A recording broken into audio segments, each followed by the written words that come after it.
So the next bit I'm going to talk about is, I like to call it the green garage.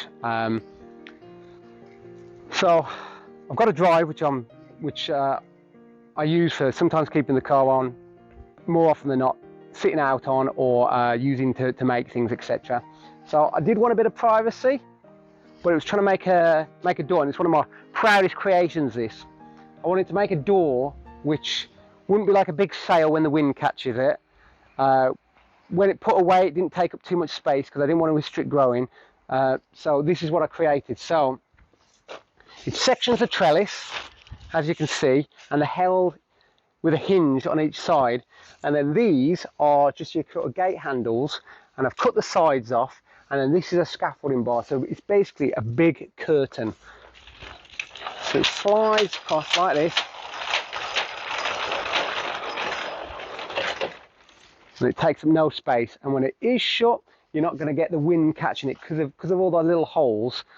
The wind can pass through it. It's a bit like, for regards to privacy, it's a bit like a net curtain.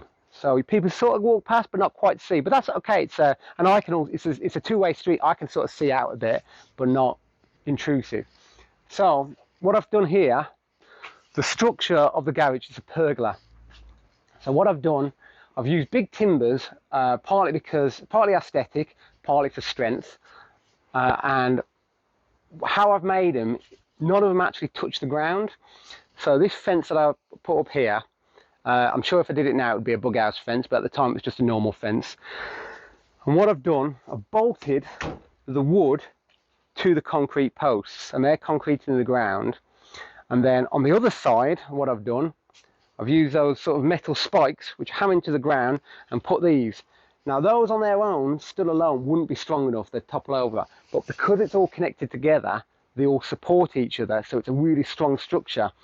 And because nothing's touching the ground, it will eventually, I'm sure, rot, but it buys so much more time. So in theory, this will last decades.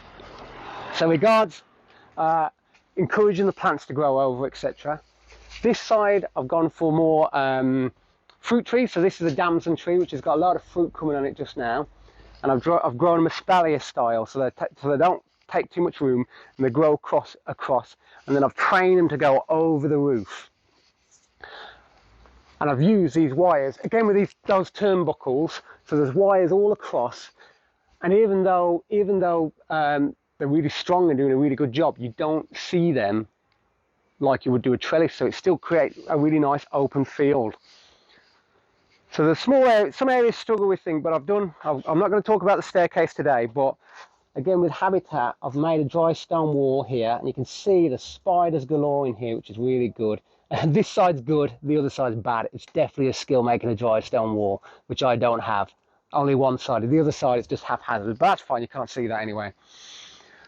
So I've put lots of features in, so we've got lots of bird boxes. We had a wren in one of them last year, which was great. However, I know a wren can sing beautifully, but this one chose to just do its high-pitched, aggressive song all of the time, but it's still great having it. This area here, these are all quite bruiser plants. So we've got a climbing hydrangea here, and this one a potato vine. But they've done exactly what they're supposed to, and they've grown up really nice, and they're covering all of the roof.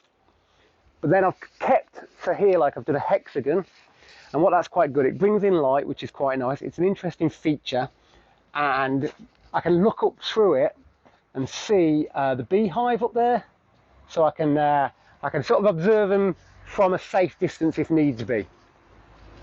I put this window in as well. This window was I actually got it from a friend, and initially I had glass in it, and I sanded it all down, and I was going to I wasn't sure what I was going to do, but I was thinking maybe like a mini greenhouse, and at the last moment the glass broke. Initially it was a noise, but what I've done now, using wires either side and above, it's all sort of held in place, so it's like a floating window, and then I've encouraged everything to grow around it.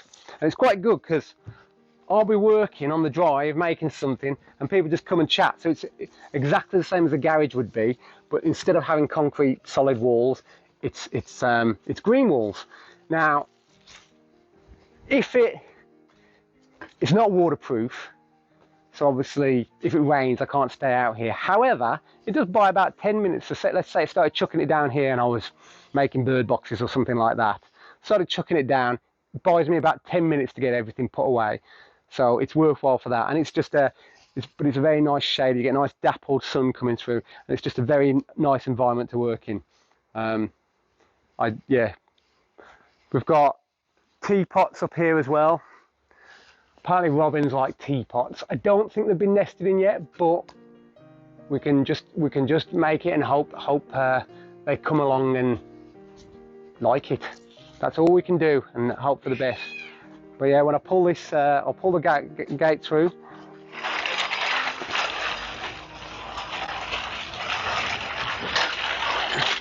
There you go.